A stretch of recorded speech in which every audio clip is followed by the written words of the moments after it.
नमस्कार, मैं श्यामगिरी। आप देख रहे हैं टीएफडी इंडिया न्यूज 24। टीएफडी इंडिया न्यूज 24 में आप सभी दर्शकों का स्वागत है। बंगाल से लेकर और तमिलनाडु तक जैसे बवाल ही मचा है और वह थमने का नाम नहीं ले रहा है। अब मोदी जी अपनी तस्वीरें खिंचवाने के लिए और टीवी में आने के लिए क्या क्या जतन करेंगे, बड़ी चिंता का विषय है। लेकिन आखिरकार मोदी और शाह बंगाल में सफल हो ही गए। लाख षड्यंत्रों के बावजूद, वोट चोरी के आरोप के बावजूद, बंगाल में बवाल होने के बावजूद भारतीय जनता पार्टी का सीएम बन गया। लेकिन मोदी को नई चुनौती बंगाल में सरकार बना करके ममता बनर्जी का सामना करना पड़ेगा। अब ऐसे में ममता बनर्जी जो 15 साल सत्ता में रही, मुख्यमंत्री पद से इस्तीफा नहीं दी, उनको बर्खास्त किया राज्यपाल ने अपने पावर का इस्तेमाल करके, और बीजेपी के पहले और नए सीएम शुभेंदु अधिकारी को सीएम बनाया गया, शपथ ग्रहण हुआ। इसमें बहुत सारी चीजें देखने को मिली जो तस्वीरें बड़ी भयावह हैं। पश्चिम बंगाल के अंदर मुस्लिम वर्ग के लोगों को के अंदर का खौफ, भारतीय जनता पार्टी का पट्टा गले में और जय श्री राम का नारा वह स्वयं लगा रहे हैं या उनकी मजबूरी है लगाना, यह बड़ी चिंता का विषय है। यह संकेत अच्छे नहीं है। स्वतः अगर कोई नारा लगाए या पट्टा पहने तो बात समझ में आती है कि वह अपने अंदर आत्मा से सपोर्ट कर रहा है। लेकिन अगर खौफ और डर में वह बात कर रहा है तो वह इस देश के लिए बहुत घातक है, और यह चीज बंगाल में हो रहा है। दूसरी बहुत महत्वपूर्ण बिंदु है कि बंगाल शपथ ग्रहण समारोह में नीतीश कुमार नहीं गए, ठुकरा दिया निमंत्रण। प्रधानमंत्री मोदी का बुलावा था लेकिन नहीं गए बंगाल नीतीश कुमार। नीतीश कुमार नाराज है और वजह साफ है कि जैसे लगता है उनके दोनों डिप्टी सीएम का पोस्ट छीन लिया गया है, क्योंकि जो कैबिनेट विस्तार हुआ है उसके बाद जो मंत्रिमंडल का लिस्ट जारी हुआ है तो पहले वाले में डिप्टी सीएम था लेकिन इस बार नहीं है। बड़ी महत्वपूर्ण है। मैं आप दर्शकों को बताऊं, आप दर्शक चौंक जाएंगे कि पहली लिस्ट और दूसरी लिस्ट में कितना डिफरेंस है। पहली लिस्ट में सम्राट चौधरी मुख्यमंत्री था, दूसरे में विजय कुमार चौधरी उप मुख्यमंत्री नाम लिखा, पोस्ट लिखा हुआ था और 10 मंत्रालय था, और विजेंद्र प्रसाद यादव उप मुख्यमंत्री और 5 मंत्रालय था।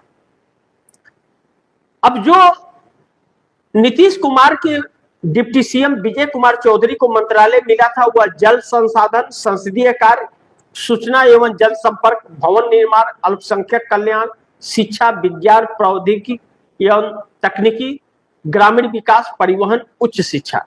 और विजेंद्र यादव उप मुख्यमंत्री थे, उनको ऊर्जा, योजना एवं विकास, मद निषेध, उत्पाद एवं निबंधन, वित्त, वाणिज्य कर, दोनों डिप्टी सीएम को मिला करके विजय कुमार चौधरी को 10 मंत्रालय और विजेंद्र यादव उप मुख्यमंत्री को 5 मंत्रालय मिला था। लेकिन अब परिस्थितियां अलग हो गई। अब साफ तौर पर सम्राट चौधरी के नाम के नीचे मुख्यमंत्री लिखा हुआ है और उनको 6 मंत्रालय मिला है। सामान्य प्रशासन, गृह, मंत्रिमंडल, सचिवालय, निगरानी, निर्वाचन, सिविल, विमानन और ऐसे सभी विभाग जो किसी को आवंटित नहीं किए गए। लेकिन विजय कुमार चौधरी के नीचे कुछ भी नहीं लिखा गया है कि डिप्टी सीएम नाम हटा दिया गया है। डिप्टी सीएम का जल संसाधन और संसदीय कार्य मंत्री 2 मंत्रालय मिला है। विजेंद्र प्रसाद यादव को वित्त मंत्री और वित्त मंत्रालय और वाणिज्य कर, यह 2 मिला है। लेकिन डिप्टी सीएम का खत्म हो गया पोस्ट, यानी कि जेडीयू को डिप्टी सीएम का पोस्ट नहीं मिला। अब जब डिप्टी सीएम का पोस्ट नहीं मिला तो नाराजगी तो बढ़ेगी भैया, जरूर बढ़ेगी नाराजगी। और मोदी जी के बुलावे पे नहीं गए, चंद्रबाबू नायडू गए।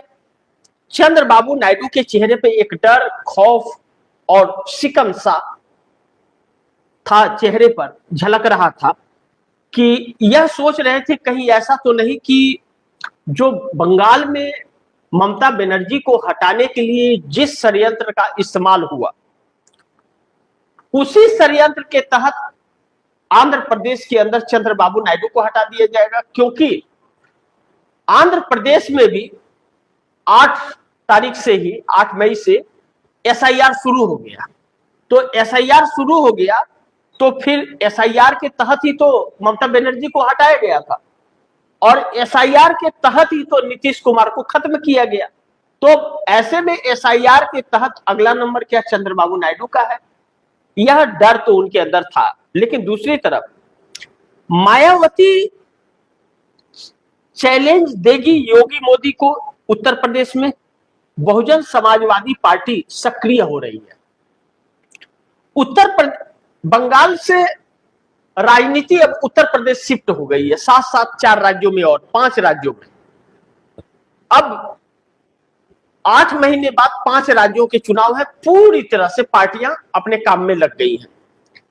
लेकिन मायावती अचानक जिक्र में आ जाती हैं जब उत्तर प्रदेश का बात आता है, क्योंकि दलितों की मसीहा और सिंगल लेडी आयरन नेता कही जाती है मायावती। इसमें कोई शक नहीं है कि आज भी भले उनके वोट प्रतिशत कम हुए हैं, लेकिन मायावती का फ्रेंड फॉलोइंग जो है वह बहुत काफी है, उनको चाहने वाले बहुत काफी है। मायावती की रैलियां जब भी होती हैं तो वह विशाल और अपार रैली होती है, जिसमें पैसे देकर और भर भर के बसों में नहीं लाया जाता है, स्वयं खुद के पैसे से लोग भर भर करके जाते हैं। पहली नेता है। और भारतीय जनता पार्टी, प्रधानमंत्री मोदी को तो 500-500 रुपए देकर के लोगों को भरना पड़ता है, करोड़ों का खर्च होता है। लेकिन बहुजन समाज पार्टी की बात अलग है। अब 2 चीजें चल रही हैं कि मायावती जो चैलेंज योगी और मोदी को देगी उत्तर प्रदेश में, तो फिर भारतीय जनता पार्टी के लिए दिक्कत हो जाएगी। भारतीय जनता पार्टी सत्ता खो बैठेगी और त्रिशंकु विधानसभा हो जाएगा अगर पब्लिक मायावती के वोटर्स उनके तरफ फिर से शिफ्ट हो गए तो। जो कुछ भाजपा में, कुछ समाजवादी पार्टी में, कुछ कांग्रेस में शिफ्ट हुए और कुछ चंद्रशेखर आजाद रावण की तरफ शिफ्ट हुए। ऐसे में मायावती की सक्रियता, यह एक ऐसा पॉइंट्स है 2027 विधानसभा चुनाव, इसमें मायावती अगर सफल नहीं हुई और सक्रियता नहीं दिखाई, सरकार तो आने की कोई मतलब ही नहीं है कि मायावती की सरकार आ जाएगी। लेकिन अगर वोट प्रतिशत उन्होंने बढ़ा लिया, अपने वोटरों को अपने तरफ खींचने में सफल हो गई, तो उत्तर प्रदेश में राजनीति गरमा जाएगी, सबके लिए दिक्कतें हो जाएगी, अखिलेश यादव के लिए भी और भारतीय जनता पार्टी के लिए। लेकिन कांग्रेस के रास्ते खुल जाएंगे, कांग्रेस के लिए रास्ते खुल जाएंगे। और 2027 का चुनाव अखिलेश यादव के लिए और मायावती के लिए, दोनों के लिए बहुत महत्वपूर्ण है। 10 साल से सत्ता में अखिलेश यादव भी नहीं है और 2017 से पहले 2012 के बाद मायावती सत्ता में नहीं है। अब ऐसे में कई बार की मुख्यमंत्री रही मायावती, एक चहेती है दलितों की, लेकिन मायावती पर भारतीय जनता पार्टी एक दांव खेलना चाहती है। जिस तरह की खबरें निकल रही हैं कि भारतीय जनता पार्टी चाहती है कि मायावती मजबूत हो जाए। अभी तक कमजोर कर रही थी, कमजोर करना चाह रही थी और अब मजबूत करना चाह रही है, क्योंकि राहुल गांधी और अखिलेश यादव की जोड़ी भाजपा को टक्कर दे रही है। उत्तर प्रदेश में। लेकिन दूसरी तरफ तमिलनाडु के अंदर शपथ ग्रहण जो अचानक रद्द हुआ टीबीके का, विजय को सीएम क्या सुप्रीम कोर्ट के फैसले से बनाया जाएगा?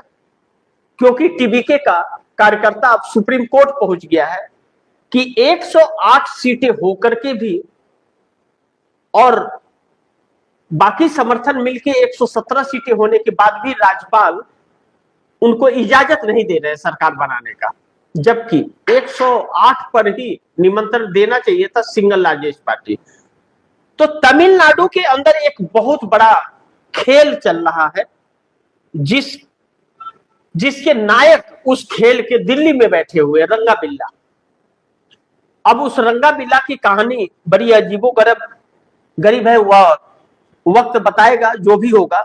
लेकिन टीबीके का अगर सरकार नहीं बना तो तमिलनाडु का माहौल गर्मा जाएगा और गड़बड़ा जाएगा, इस तरह की चर्चा चल रही है। अब आज फिर राज्यपाल से मिलना चाहते थे विजय, राज्यपाल ने समय नहीं दिया, बोला कि हम बहुत बिजी हैं। वाकई भारतीय जनता पार्टी वाले थोड़ा बिजी ज्यादा रहते हैं, क्योंकि वह राज्यपाल कम है, 1% राज्यपाल है, 99% भारतीय जनता पार्टी के कार्यकर्ता है।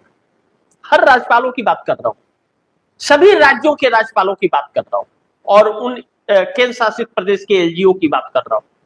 कोई भी अपने पद की गरिमा नहीं रखता, वह सब के सब मात्र 1% अपनी कुर्सी के हकदार है, बाकी 99% भारतीय जनता पार्टी के कार्यकर्ता है।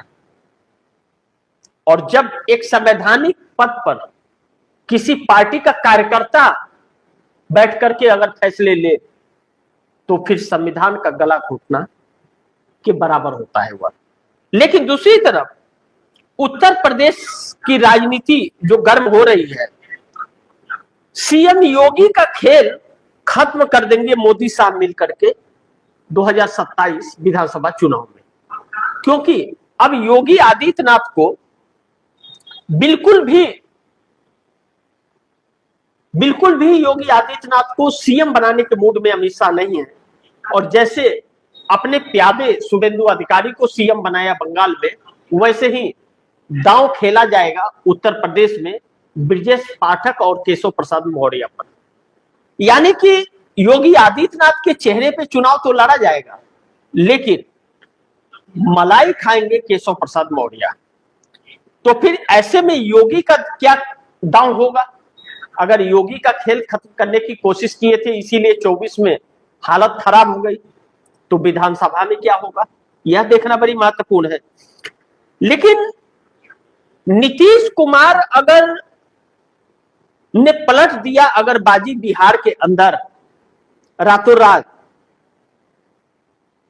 भारतीय जनता पार्टी का ऑफर को ठुकरा करके, तो वह भारतीय जनता पार्टी के लिए शुभ नहीं होगा। 2 डिप्टी सीएम का पद छीन लेना, जो लिस्ट के मुताबिक बोल रहा हूं, जो गवर्नमेंट का लिस्ट जारी हुआ है मंत्रिमंडल का सबका, तो मुख्यमंत्री का नाम है सम्राट चौधरी, मुख्यमंत्री विजय चौधरी बस सिर्फ नाम है, सामने मंत्रालय है।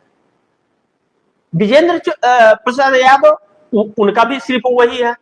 तो यह जो लोग हैं, तो डिप्टी सीएम का पोस्ट छीन लिया गया, अब कोई डिप्टी सीएम नहीं है बिहार में, सिर्फ सीएम है। तो इसमें बगावत अब हो रही है जेडीयू के अंदर।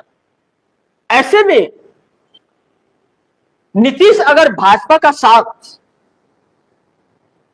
छोड़ने का रातों रात फैसला कर लेते हैं तो क्या होगा? और दूसरी, भारतीय जनता पार्टी का निमंत्रण ठुकरा करके नीतीश कुमार ने बहुत कुछ संकेत दे दिया है, जिससे इंकार नहीं किया जा सकता।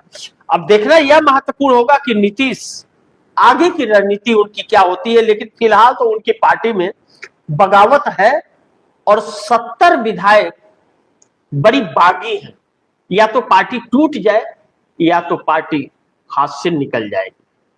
कुछ तो बिहार में बड़ा होने वाला है, जो नीतीश कुमार को नहीं जाना बंगाल के अंदर।